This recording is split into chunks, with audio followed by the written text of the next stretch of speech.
Everybody has a purpose that drives them. The challenge is to help organizations to make it okay for people to bring that purpose to work with them.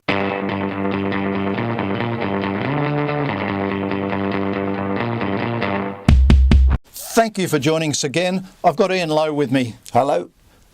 Ian, last few discussions we've had, we've talked about purpose and how organisations build a culture of purpose and get their people embraced in that and so on. Let's talk about individuals a little bit. As individuals, I come across a lot of organisations and work with a lot of salesforces and so on, and you do see people with strong purpose that's related to the purpose of the organisation and a really strong intent on the customer. But I find that's almost only 1 in 3 or 1 in 4. How do you assess whether people have got a purpose, and what are the sort of things that do drive people other than purpose? Well, there's some interesting data coming out of the work that Aaron Hurst and his co-founder Arthur Woods are doing with LinkedIn, and a global research study into purpose and the drivers of purpose. And what's emerging there are 3 groups. Three groups of individual. Yeah, 3 groups. Yeah, and there are people who are driven more about, from a work point of view, more driven by status. Yeah. Okay. It's the position. It's an ego thing. Not that that's necessarily a bad thing. That's what drives a lot of the politics in organisations. It can do. It certainly can do. But that's what really lights their fire, and that's what work is all about for those individuals. Okay. There's another group that are more. It's more a means to an end. Work is about, I've got bills to pay. I've got stuff I need to do. I need to have a job so I can pay my bills and do the stuff I want to do. Work's about getting an income. For another purpose independent of work? Yeah, they might have a purpose that they apply and they follow and they're passionate about outside of work. But work is something that produces the means and the resources they need to follow that purpose. Okay.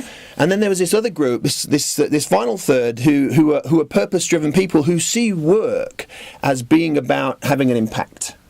As being intrinsic to them having an impact on the world and influencing change in however they determine that. So they see work as an integral part of their life and an integral part of helping them drive their own purpose. Yeah, it's central to it. And okay. I think that the challenge we face is to try and create more of those people. How do we get more of those other people who are more status oriented or more means to an end oriented? How do we get more of those people to be purpose oriented? So a person that's driven by status or a person that's driven by income and haven't got an innate purpose that's aligned to the business that they're working in.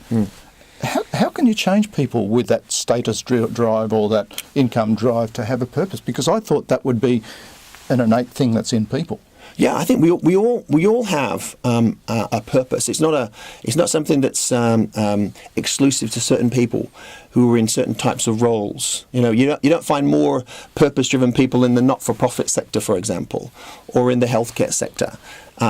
Everybody has a purpose that drives them.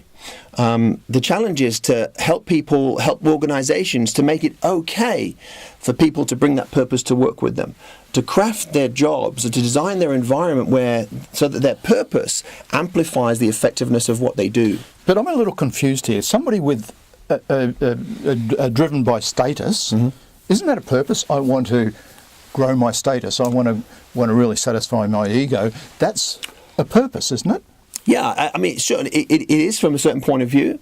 It's a very selfish purpose. Yeah, it's very sort of, it's about me. So you're talking about purposes and not about me. It's going back to the intent discussions that it's a purpose that's focused on others, it's focused on customers. Absolutely. I think that's really a key element of purpose, that it's amplified by others. So taking a person that's really driven by status and then trying to change them to be driven by a purpose for others, an intent for others, that sounds like a very difficult change. Well, it certainly is. I mean, it's challenging, right? It's going to be something that's going to evolve as we get more research, as we get more data, as we get more skilled and we get more tools.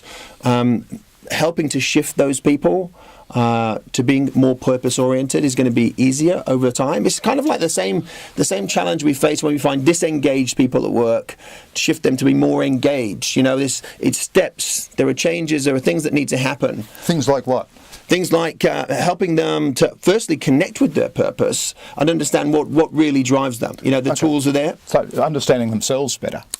Understanding yourself better. And then I think a lot of the time in workplaces, there's a sort of a cookie-cutter approach. People are directed to do things in certain ways, especially in sales, where people go through the same sales training. They're taught the same sales skills. They're given the same sales scripts. Do things this way. Follow this thing. Ask this question this way. Whereas if you're helping people to connect with their purpose and saying that we want you to come to work and be the best you are every single day, people need to do things differently. People need to do things that help them to express themselves. So you're talking about empowering people. Empowering people, which again challenges the status quo of the typical command and control paradigm of many organizations. So this is why this is going to change over time.